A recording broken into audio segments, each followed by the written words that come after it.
Hello दोस्तों, आपका बहुत बहुत स्वागत है हमारे चैनल पर। आज जो कहानी मैं लेकर आई हूँ, ये कहानी आपके दिल को छू लेगी। तो चलिए सुनते हैं आज की ये कहानी। एक गली में एक फेरी वाला आया हुआ था, कई तरह का सामान लेकर। बिंदियाँ, कांच की चूड़ियाँ, हेयर बैंड, कंघी, कांच और भी बहुत सारा छोटा छोटा सामान। आस पड़ोस की महिलाएं उस फेरी वाले को घेर कर खड़ी थी। काफी देर तक एक बाबा अपने घर के दरवाजे पर अपनी लाठी टेक कर खड़े थे। जैसे ही औरतों की भीड़ छटी, वो बाबा अपनी लाठी लेकर फेरी वाले के पास पहुंच गए और उसका सामान देखने लगे। शायद वो बाबा कुछ ढूंढ रहे थे। कभी सर ऊंचा करके देखते तो कभी नीचा। जो देखना चाह रहे थे वो सामान उन्हें नजर नहीं आ रहा था। हैरान परेशान बाबा को देख फेरी वाले ने पूछा कि बाबा, क्या आपको कुछ चाहिए था?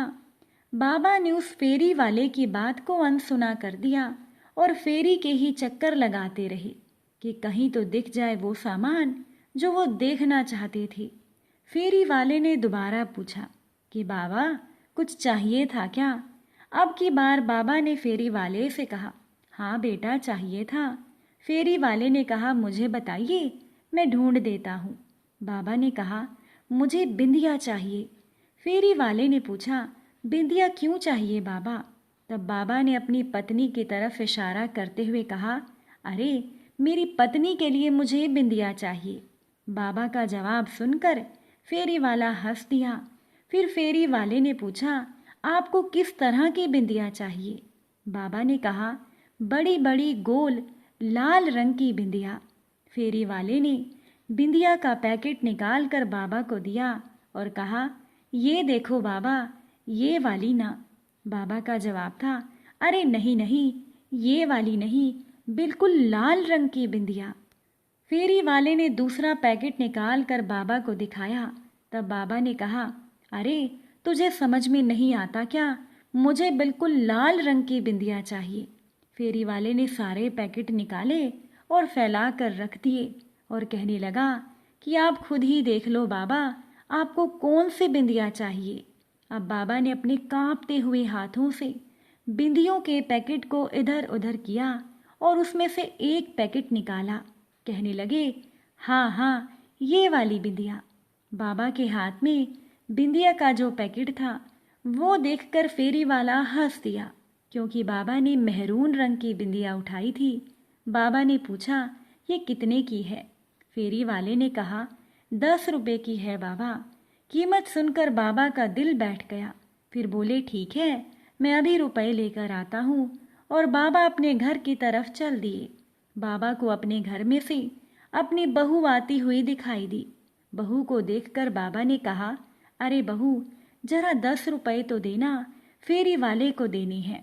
तब बहू ने कहा, अरे अब आपने कौन सा खर्चा करवा दिया? बहू ने चिल्लाते हुए कहा।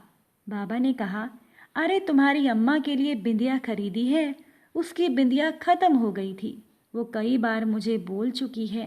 तब बहू का जवाब था, बस आप लोगों को और कोई काम नहीं, बेवजह का खर्चा कराते रहते हैं। 70 साल की अम्मा हो गई है, अब भी क्या बिंदिया लगाएंगी? इस उम्र में ना जाने क्या क्या शौक आपको चढ़े हैं। बहू फिर चिल्लाई। बाबा ने कहा, बेटा, बात शौक की नहीं है, अम्मा भी सुहागन है, इसीलिए उसका मन नहीं मानता कि वो बिंदिया ना लगाए। इसीलिए मैं तुमसे 10 रुपए ही तो मांग रहा हूँ, अंदर जाकर तुम्हें 10 रुपए वापस दे दूंगा। तब बहू ने कहा, कहाँ से दोगे? वो जो पैसे दोगे वो भी तो मेरे पति की ही कमाई है, मेरे पास कोई पैसे नहीं। इतना कहकर बहू घर के अंदर आ गई और अम्मा ने वहीं अपने घर के बरामदे में लेटे लेटे ही बाबा को इशारा किया। बाबा ने पलटकर बिंदी फेरी में वापस रख दी और अम्मा के पास आकर बैठ गई। बाबा ने देखा अम्मा की आंखों में आंसू थे। बाबा बोले, माफ करना सावित्री, मैं तेरी ये छोटी सी इच्छा भी पूरी नहीं कर पाया। अम्मा ने कहा, रहने दो, बेचारी बहू भी परेशान हो जाती होगी, क्यों ये बात दिल पर लगाते हो? बिंदी ही तो थी, तब बाबा ने कहा, हाँ बिंदी ही तो थी, मैं कौन से हजारों रुपयों की मांग कर रहा था। बाबा ने व्यंग्य से हंसते हुए कहा। अम्मा ने कहा, एक काम करो, घर के मंदिर में जो सिंदूर पड़ा है वो ले आओ, उसी से अपने हाथों से मुझे बिंदी लगा देना। बाबा ने अम्मा की बात सुनी और पूजा घर में गए और थोड़ी ही देर के बाद बाबा हाथ में सिंदूर लेकर पहुंचे। कहने लगे, लो सावित्री उठो, मैं तुम्हें बिंदी लगा देता हूँ। पर अम्मा ने कोई जवाब नहीं दिया। बाबा ने दोबारा कहा, सावित्री, ओ सावित्री, सो गई क्या? तेरी बड़ी इच्छा थी ना बड़ी सी लाल बिंदी लगाने की। देख मैं सिंदूर लाया हूँ, अब बड़ी सी लाल बिंदी लगा दूंगा, पर तू बैठ तो सही। पर अम्मा बिल्कुल ही शिथिल पड़ गई थी, शरीर में कोई हलचल नहीं थी। बाबा का दिल बैठ गया। बाबा भी अम्मा के पास सिंदूर लेकर बैठ गए। बाबा की आंखों में आंसू थे, पर फिर भी उनके मुंह से एक भी बोल नहीं निकला, क्योंकि अम्मा तो जा चुकी थी इस संसार को छोड़कर। थोड़ी ही देर में रोना धोना मच गया। आस पड़ोस के लोग आ गए। बाबा के बेटे को बुलाया गया और अम्मा को अंतिम यात्रा के लिए तैयार किया गया। अम्मा को नहला धुलाकर सुहागन की तरह तैयार कर अर्थी पर लेटाकर बाहर लाया गया।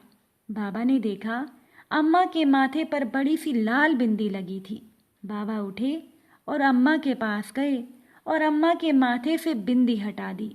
लोगों ने कहा, बाबा ये क्या कर रहे हो? अम्मा सुहागन थी। बाबा का जवाब था, अरे इसका पति बिंदी खरीदने की औकात नहीं रखता था, इसीलिए इसके माथे से बिंदी हटा रहा हूँ। ये सुनकर बाबा का बेटा भी शर्मसार हो गया, उनकी बहू भी शर्मसार हो गई। सबने देखा बाबा अपने हाथ में लाए हुए सिंदूर से एक बड़ी सी लाल बिंदी अम्मा के माथे पर लगा रही है। थोड़ी ही देर में बहू का चीखना शुरू हो गया, क्योंकि बाबा भी अम्मा के साथ हमेशा हमेशा के लिए लंबी यात्रा पर रवाना हो गए थे। इस कहानी को लेकर आपके क्या विचार हैं, कमेंट करके ज़रूर बताइएगा। इसी तरह की और कहानियाँ सुनने के लिए चैनल को सब्सक्राइब ज़रूर कीजिएगा। कहानी सुनने के लिए आप सभी का बहुत बहुत धन्यवाद।